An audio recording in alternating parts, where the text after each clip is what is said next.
Mes fils et filles bien-aimés en Christ, frères et sœurs de la Sainte Église catholique et apostolique, en cet instant sacré, nous ne sommes pas réunis par hasard, mais par la main douce de l'Esprit Saint qui tisse nos cœurs dans la tapisserie éternelle de l'amour infini de Dieu. Vous, qui entendez ma voix, êtes appelés à un noble pèlerinage, un voyage où la lumière radieuse du Christ perce les ombres de la fragilité humaine, illuminant le chemin vers la sainteté en tant que votre Père spirituel, humble successeur de Saint-Pierre. Je me tiens devant vous, le cœur embrasé d'espérance, vous exhortant à embrasser la vertu sacrée de la maîtrise de soi, un don qui fortifie l'âme, stabilise l'esprit et nous rapproche du cœur de notre Sauveur. Avant d'entamer ce chemin, je vous invite à partager votre nom et le pays d'où vous nous rejoignez. Par cet acte simple, nous proclamons notre unité en tant qu'un seul corps en Christ, transcendant les océans, les langues et les cultures. Que le Seigneur vous bénisse abondamment alors que nous parcourons ensemble ce sentier saint. La bataille pour la maîtrise de soi ne se livre pas en public, mais au plus profond de l'âme, là où nos désirs s'opposent à notre aspiration à la sainteté.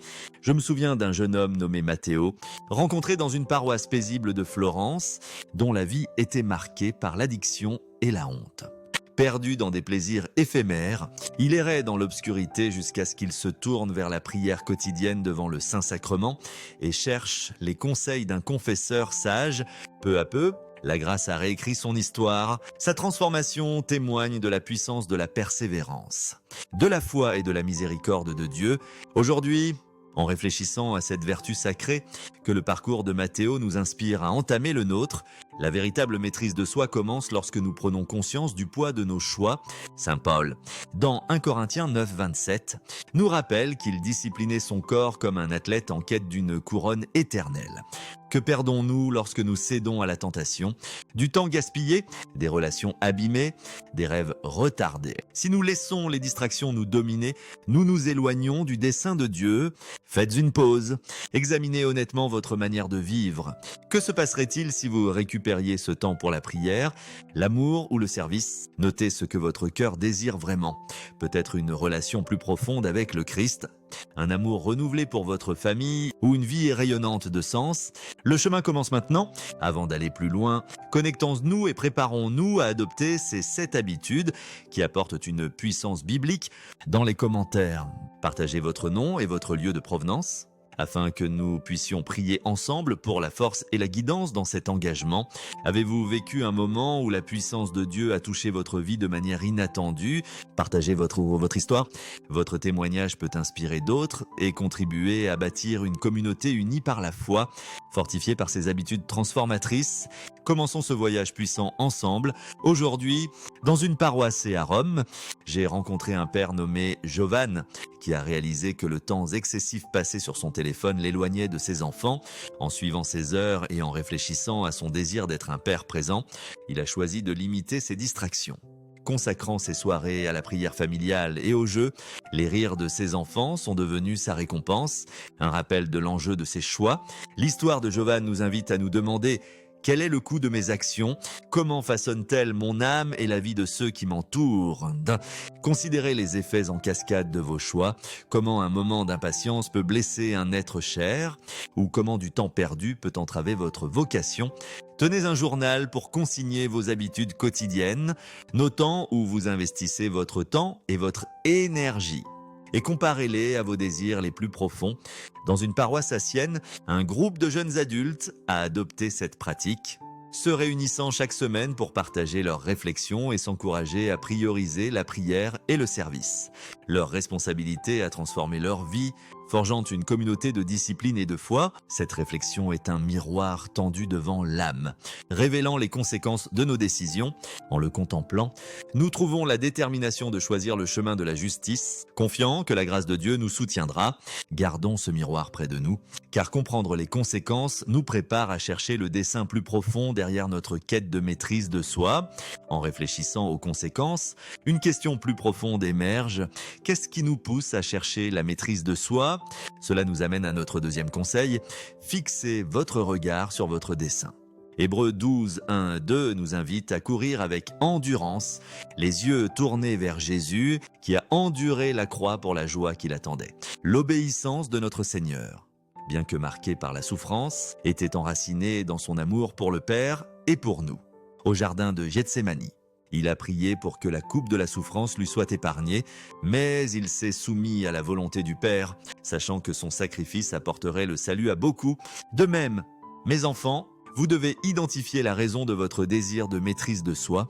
Est-ce pour honorer Dieu dans votre vie quotidienne, aimer votre famille avec plus de pureté, ou servir votre prochain avec un cœur libre de distraction? Dans une paroisse à Fatima, j'ai rencontré une jeune femme nommée Anna qui cherchait la maîtrise de soi pour surmonter son habitude de paroles dures. Son dessein était de refléter l'amour du Christ dans son lieu de travail, où les tensions étaient fréquentes. En méditant sur son désir d'être un témoin de paix, elle a trouvé la force de parler avec douceur, transformant ses relations et inspirant ses collègues à faire de même. L'histoire d'Anna nous rappelle qu'un dessein clair est une flamme qui nous guide dans l'obscurité.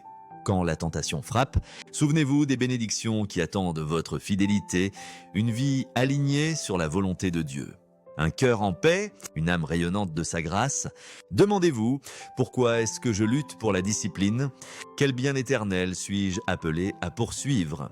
Envisagez d'écrire une déclaration de mission personnelle, ancrée dans votre foi, pour vous rappeler votre dessein. Dans une paroisse à Lisbonne, un groupe de jeunes a adopté cette pratique, partageant leurs déclarations lors de retraites, ce qui a approfondi leur engagement à vivre pour le Christ. Leurs exemples se sont répandus, inspirant d'autres paroisses à créer des initiatives similaires. La réponse à votre dessein, enraciné dans l'amour de Dieu et des autres, sera votre ancre dans la tempête. Avec ce dessein brûlant dans nos cœurs, nous devons maintenant porter notre attention sur les obstacles qui menacent de faire dérailler notre voyage, car même le cœur le plus résolu peut trébucher s'il n'est pas préparé. Cela nous amène à notre troisième conseil, méfiez-vous des pierres d'achoppement. Romains 13-14 nous exhorte à nous revêtir du Christ et à ne pas faire provision pour la chair. Mes enfants, le chemin vers la maîtrise de soi est semé de tentations que nous permettons, consciemment ou non, dans nos vies. Si vous luttez contre l'excès, que ce soit dans la boisson, les distractions oisives ou les influences néfastes, ne vous entourez pas de ces dangers. Une âme aux prises avec une addiction ne peut s'épanouir dans un foyer rempli de tentations, tout comme un jardin ne peut prospérer au milieu des mauvaises herbes. Créez un sanctuaire dans votre maison, orné d'un crucifix, d'une image de Notre-Dame ou d'une bougie allumée, où la prière devient votre bouclier. Dans une paroisse à Naples, j'ai rencontré un jeune homme nommé Luca qui luttait contre une consommation excessive d'alcool. En éliminant l'alcool de son foyer et en remplaçant les soirées par des groupes de prière, il a créé un espace où la sainteté pouvait croître. Sa paroisse l'a soutenu, offrant un appui à travers des réunions hebdomadaires du chapelet, et Luca a trouvé de la force dans leur foi communautaire. Cherchez le conseil d'un ami de confiance ou d'un prêtre pour identifier les pièges qui mènent à l'échec. Réfléchissez honnêtement, qu'est-ce qui, dans ma vie, m'éloigne de Dieu? Peut-être est-ce le défilement incessant des réseaux sociaux, l'attrait des plaisirs mondains ou la compagnie de ceux qui ne partagent pas vos valeurs. Envisagez des mesures pratiques, fixez des limites à votre temps. Soignez votre environnement et entourez-vous de ceux qui élèvent votre foi. Par exemple, si les réseaux sociaux vous tentent de perdre des heures, utilisez des outils pour limiter votre accès ou remplacer le défilement par la lecture d'un chapitre des évangiles. Dans une paroisse à Barcelone, un groupe de familles a lancé un défi de désintoxication numérique, réduisant le temps d'écran et le remplaçant par la prière familiale et des projets de service. Leurs efforts ont renforcé leurs liens et inspiré leur communauté à adopter des pratiques similaires. Demandez-vous, que puis-je faire aujourd'hui pour rendre l'échec moins probable? En éliminant ces pierres d'achoppement, vous pavez un chemin où la sainteté peut s'épanouir. En dégageant ces obstacles, nous devons nous ancrer dans la vérité qui nous soutient à travers chaque épreuve, la grâce infinie de Dieu, qui nous relève lorsque nous tombons et nous fortifie pour continuer sur le chemin de la justice. Notre quatrième conseil est de se reposer dans la grâce infinie de Dieu. Éphésiens 2:8-9 proclame que nous sommes sauvés par la grâce à travers la foi et non par nos œuvres, afin que personne ne se glorifie. Trop souvent, mes enfants, nous nous condamnons pour nos échecs. nous qualifiant de pécheurs ou d'addicts, piégés dans un cycle de culpabilité et de désespoir. Pourtant, Romains 8.1 nous assure qu'il n'y a pas de condamnation pour ceux qui sont en Jésus-Christ. Lorsque vous trébuchez, ne restez pas dans l'ombre de l'auto-reproche. Au fil de mes années comme pasteur, je me souviens d'une femme dans une paroisse près d'Assise, Maria, qui luttait contre une colère qui tendait sa famille. Après être tombée à plusieurs reprises, elle se sentait indigne de l'amour de Dieu, son cœur lourd de honte. Pourtant, à travers le sacrement de la réconciliation et la prière quotidienne du chapelet, elle a trouvé la grâce de se pardonner et de pardonner aux autres, restaurant la paix dans son foyer. L'histoire de Maria nous rappelle que la miséricorde de Dieu est une source qui ne tarit jamais. Créez une habitude de confession hebdomadaire où l'Esprit Saint purifie votre âme par l'absolution du prêtre. Réservez du temps chaque soir pour examiner votre conscience. Peut-être en utilisant les 10 commandements ou les béatitudes comme guide. Demandez-vous, où ai-je manqué aujourd'hui? Comment puis-je réparer? Dans vos maisons, placez un crucifix ou une image de la divine miséricorde pour rappeler le pardon de Dieu. Dans une paroisse à Lourdes, un groupe de femmes a formé un cercle de prière pour soutenir celles qui luttaient contre la culpabilité. Partageant des histoires de la miséricorde de Dieu et priant ensemble le chapelet de la divine miséricorde, leur soutien communautaire a aidé beaucoup, y compris une jeune mère nommée Clara, qui a trouvé la liberté du poids des erreurs passées. Clara a commencé à écrire des lettres à Dieu, exprimant ses luttes et les offrant, puis les brûlant comme symbole de libération. Réfléchissez, comment puis-je embrasser la grâce de Dieu aujourd'hui? Quel fardeau puis-je déposer au pied de la croix? En vous reposant dans la grâce de Dieu, vous trouverez la force de vous relever, votre cœur renouvelé par l'amour qui triomphe de tout. Cette grâce nous prépare à lever les yeux vers la source de toute force, car c'est en Dieu que nous trouvons le pouvoir de surmonter la tentation. Le 5e conseil est de tourner vos yeux vers Dieu lui-même. Genèse 39, 9, 10 raconte l'histoire de Joseph, qui, face à la séduction de la femme de Potiphar, a déclaré qu'il ne pouvait pécher contre Dieu. Sa conscience de la présence du Seigneur lui a donné la force de résister, même face à une tentation implacable. Mes enfants, dans les moments d'épreuve, faites une pause et imaginez le Christ à vos côtés. Son regard plein d'amour et d'attente. Dans une paroisse à Lisbonne, j'ai rencontré une jeune femme nommée Sophia qui faisait face à des pressions pour compromettre ses valeurs au travail. Chaque soir, elle priait devant un petit crucifix chez elle, demandant « Seigneur, comment verrais-tu ce choix ?» Grâce à cette pratique, elle a trouvé le courage de rester ferme, son intégrité devenant un phare pour ses collègues, qui ont commencé à chercher ses conseils en matière de foi. Comme Joseph et Sophia, laissez Dieu être votre force lorsque la tentation se profile. Agenouillez-vous avec votre chapelet. Méditez sur la passion et demandez « Comment mon Sauveur verrait-il ce moment ?» Tenez un journal de prière. Notant les moments où la présence de Dieu a guidé vos décisions, rejoignez un groupe d'adoration paroissiale où vous pouvez passer du temps devant le Saint-Sacrement, puisant la force dans le cœur eucharistique du Christ. Dans une paroisse à Guadeloupe, un groupe de jeunes professionnels a commencé des sessions d'adoration hebdomadaires. Partageant comment ces moments de silence les ont aidés à résister aux tentations au travail. Des commérages à la malhonnêteté, leur engagement a inspiré leur paroisse à établir une chapelle d'adoration perpétuelle, un havre pour ceux en quête de force. Envisagez de porter une petite croix ou un chapelet dans votre poche comme un rappel tangible de la présence de Dieu. En enracinant votre force en Dieu, vous trouverez le courage de choisir la sainteté, votre âme fortifiée par sa présence divine. Ayant regardé vers Dieu, nous devons maintenant considérer le fondement sur lequel repose la maîtrise de soi, car une maison sans base solide ne peut résister aux tempêtes de la vie. Le 6e conseil est de bâtir la maîtrise de soi sur un fondement de foi. 2 Pierre 1, 5, 8 nous enseigne d'ajouter la vertu à la foi, la connaissance à la vertu et la maîtrise de soi à la connaissance, culminant dans l'amour. C'est une progression sacrée. Mes enfants, commençant par la foi en l'amour rédempteur du Christ, grandissant par la bonté morale et s'approfondissant par l'étude de la parole de Dieu, comme un bâtisseur construisant une maison, posez chaque pierre avec soin, foi, vertu, connaissance, jusqu'à ce que la maîtrise de soi devienne une extension naturelle de votre âme. Commencez par la foi, en croyant que le sacrifice du Christ vous a racheté. Ajoutez la vertu en vivant les béatitudes, montrant la bonté, l'humilité et la charité dans vos actions. Approfondissez votre connaissance par la lecture quotidienne des évangiles, peut-être en commençant par le sermon sur la montagne ou les paraboles de Jésus. Dans une paroisse à Cracovie, un groupe de jeunes hommes a formé un groupe d'études bibliques pour explorer les vertus, se réunissant chaque semaine pour discuter de la manière dont les Écritures façonnaient leur vie. L'un d'eux, Piotr, a partagé comment la lecture du psaume 119-105, qui proclame « Ta parole est une lampe à mes pieds, une lumière sur mon sentier », l'a guidé à faire des choix sages dans sa carrière, préférant l'intégrité à l'ambition.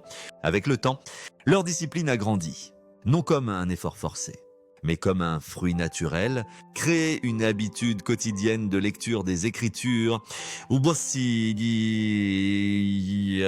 peut-être avec un guide d'études ou un groupe paroissial. Rejoignez un programme de catéchèse pour approfondir votre compréhension de la foi ou guider un jeune dans votre paroisse, partageant la sagesse acquise. Dans une paroisse à Madrid, un groupe de jeunes a lancé un défi de vertu, s'engageant à un acte de bonté quotidien. Inspirés par les béatitudes, leurs efforts ont transformé leur communauté. Cultivant une culture de charité et de discipline, réfléchissez, comment puis-je fortifier ma foi aujourd'hui? Quelles vertus puis-je cultiver pour honorer Dieu? Envisagez de commencer une étude biblique familiale, lisant un chapitre ensemble chaque semaine, ou de vous porter volontaire pour enseigner le catéchisme dans votre paroisse, en nourrissant votre esprit, votre cœur et votre âme. La maîtrise de soi s'épanouira comme un don de l'esprit, transformant votre vie en un reflet de l'amour du Christ. En bâtissant ce fondement, nous voyons la maîtrise de soi non comme un fardeau, mais comme un fruit naturel d'une vie vécue dans l'esprit, ce qui nous mène à notre conseil final, où nous découvrons la beauté de s'abandonner à la grâce de Dieu. Le 7e conseil est de voir la maîtrise de soi comme un fruit de l'esprit. Galatées 5, 22-23 énumère la maîtrise de soi parmi les fruits qui s'épanouissent lorsque nous marchons dans l'esprit. Amour, joyeux, patience, bonté, bienveillance, fidélité, douceur et maîtrise de soi. Un arbre ne lutte pas pour porter du fruit, il le fait simplement lorsqu'il est nourri par le soleil et l'eau. De même, mes enfants, lorsque vous demeurez en Christ par la prière, les Écritures et l'obéissance. La maîtrise de soi s'épanouira naturellement. Dans une paroisse à Guadeloupe, une famille aux prises avec des discordes a commencé à prier le chapelet ensemble chaque soir.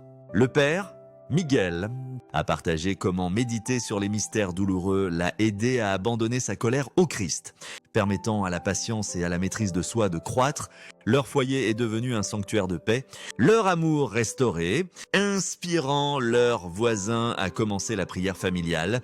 Créez un espace sacré dans votre maison avec un crucifix, une bougie et une image de la divine miséricorde. Priez le chapelet de la divine miséricorde quotidiennement, confiant vos luttes au Christ.